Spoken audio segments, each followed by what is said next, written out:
I'm Keith, and this is the essential elements for baritone and euphonium, page number 6. So hopefully you've already gone through pages 4 and 5, and we are ready to keep things going with page number 6. So the first thing we'll notice on the top of page number 6 is that they want us to review our notes. So we have so far learned 5 notes on the baritone or euphonium. We have F, which is all open. We have E flat, which is first valve, D, which is first and second, C, which is first and third, and B flat, which again is open. So remember, the difference between playing the F and the B flat, which are both open, is how our lips are moving. Are they moving faster or slower? Is our air faster or slower? And that should hopefully help us move between those notes. Now, we're going to go ahead and we're going to put those into action with number 14 here, rolling along. So this is a melody you might know. And one of the things that you might notice is that, unlike some of the other exercises we have done, this is not just one line long, it actually has 2 lines in it. So when we go through and we get to the end of the first line of number 14, we're going to jump down and start at the beginning, the left-hand side of the second line there, just as if we were reading a couple of sentences in a book. So we are going to go ahead and play number 14. Take a quick second and look through and remind yourself of what the note names are in number 14 and how do you play them. How do I play my D, my C, my B flat? And we're going to go ahead and play. Here we go, starting on D, 1 and 2. 1, 2, ready?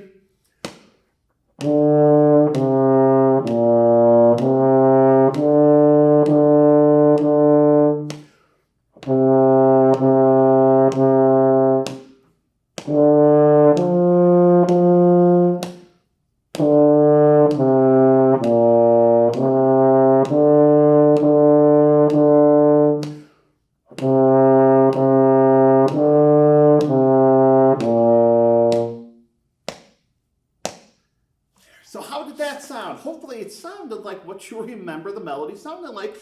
If it didn't, you know what, that is just fine. You can rewind back in the video and you can play along with me again. You can refresh your memory. Oh, how do I play those different notes? What are the fingerings I need to use for that? So we're going to go ahead to number 15 here, and we have a new rhythm we're going to work with, specifically a half note. Like I had mentioned in a couple of the previous videos, a lot of the music we're playing right now is organized into collections of 3 or 4 notes, and the pulse right now is using a quarter note. Well, when we have a half note, which is the yellowed section there, we have a half note, that's the oval shape with the line. A half note gets 2 beats. So whereas a quarter note is 1, 2, 3, 4, a half note is going to count 1, 2, 3, 4. We're going to have 2 beats in that measure, and then if we have a half note, we have a half rest.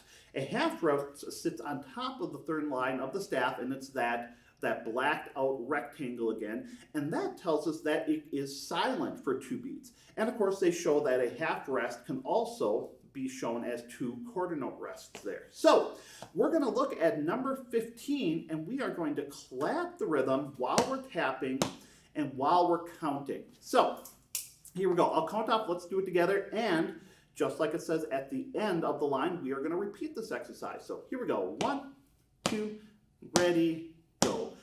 1, 2, 3, 4. 1, 2, rest.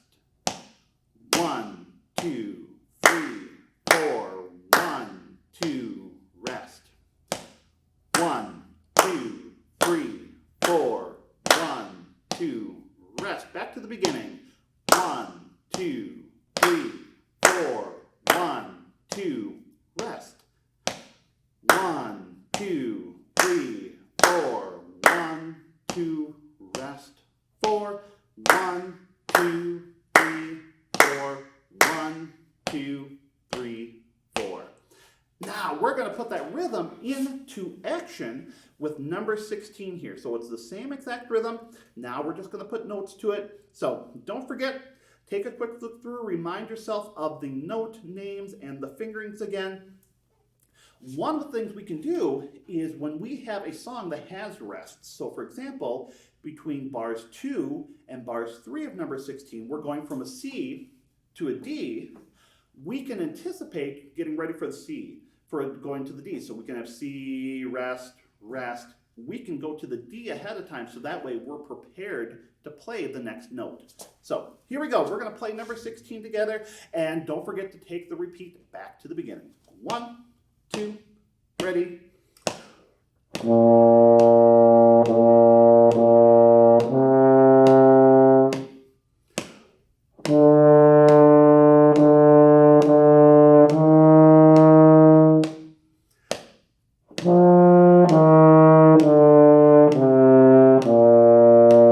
Repeat again.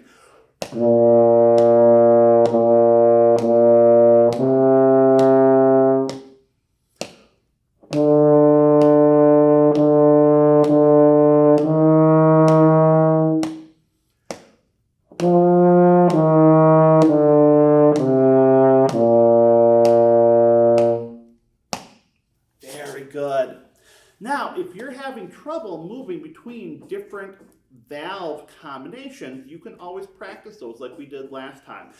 Some folks have a little difficulty from D to C, for example, 1 and 2 to 1 and 3. So you can practice just going back and forth like that, getting your fingers used to what it feels like and how to do it in time.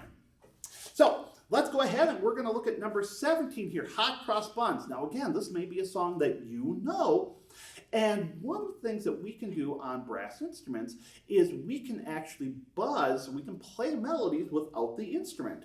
And that's what they want us to do on number 17. So we're going to buzz this song without the baritone or euphonium here. So it's going to sound like...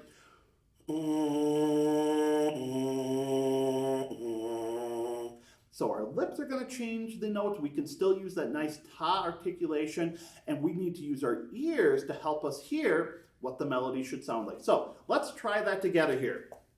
Okay, we're just going to take our mouthpiece here, and we're just going to hold on to it with the shank here and a couple fingers. We don't have to jam it into our mouth. And we're going to buzz Hot Cross Buns. Let's do it together. 1, 2, ready.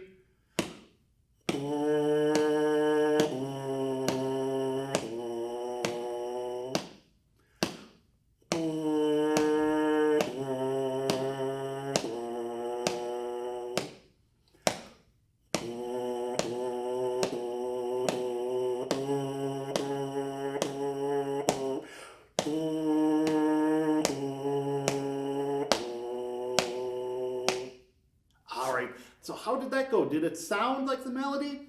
Hopefully it did. If it didn't, that's okay. Buzzing takes practice as well. But right now, we're going to pick the mouthpiece and we're going to put it back in our instrument and we are going to play Hot Cross Buns. Okay, so here we go. We're looking at the notes. In this case, we just only have 3 notes, D, C, and B flat. So we're going to think about our fingerings for each one.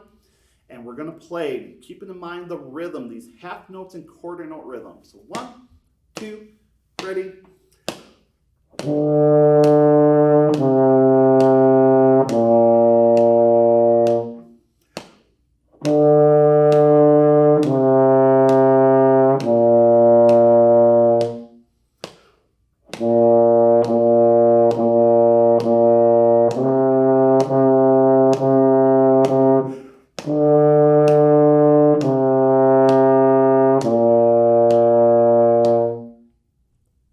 Excellent. So let's go down to number 18. We have another song we might know, Go Tell Aunt Rhody. And we'll notice they have a new mark for us to think about, specifically a breath mark. So a breath mark is a way for the composer, the arranger, the editor to tell us this would be a good spot to breathe. And you'll notice that breath mark looks like a comma because just like a comma in a sentence creates an opportunity to take a pause, so does the breath mark create the opportunity for us to take a breath. So if we take a look at number 18, we'll notice we have the breath marks every 2 bars along the way there. Now, when we're going through and we're taking that breath, we don't want to let the music stop. The pulse, the rhythm keeps going. And so when I'm taking a breath, I'm thinking about the rhythm and I'm trying to breathe with the rhythm.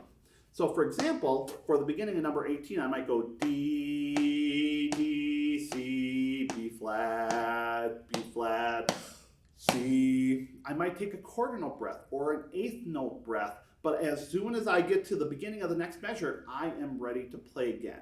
We're breathing within the flow of the music. So let's go ahead and try that. Watch those breath marks up on top there every 2 bars.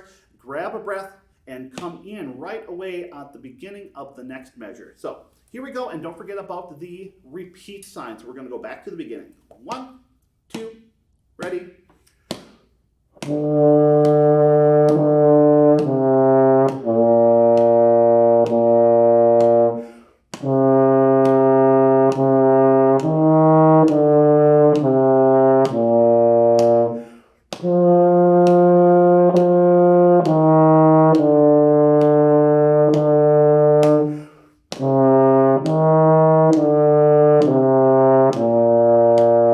Back to the beginning.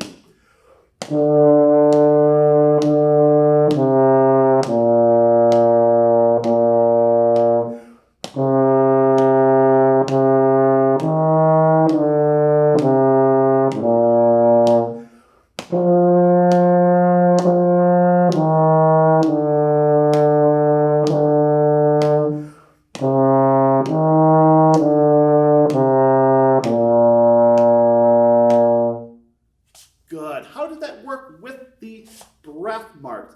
And again, sometimes the breath mark can be at the end of a measure. Sometimes the breath mark is in the middle of a measure. It can be somewhere else, depending on what makes sense with the music. So, one last exercise for today. We have number 19 here, which is another one of our essential elements quizzes. And you'll notice down at the bottom, we have note names and we have rhythms. I see quarter notes and half notes, but we are being asked to fill in those notes to write in the rhythms on the correct lines or spaces on our staff. So I'm going to have you pause the video here. You're going to go ahead and write those in, and when you're done, we're going to hit play and we're going to play it together. All right, so now that you've got those entered in, you've got those written down with your handy dandy pencil, we are going to go through and we are going to play the melody for number 19. And again, don't forget about that repeat sign. Okay, here we go. 1, 2, ready.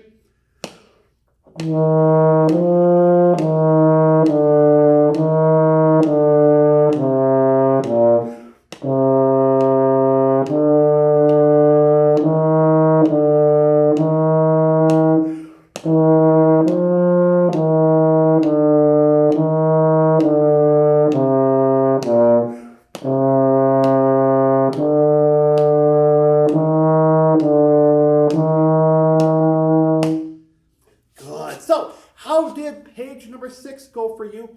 If it went great, awesome. If you had an exercise that you had a little trouble with, that's okay too. This is a good opportunity to practice that. So I recommend going through and practicing all of these exercises every day. A little bit of practice every day is going to be a lot better than doing a lot of practicing 1 day or 2 days a week. A little bit goes a long way. So go through and practice these here. You can watch the video again if you need any tips or tricks. You need to remember how a song goes. And otherwise, I look forward to seeing you for page number 7. So happy practicing.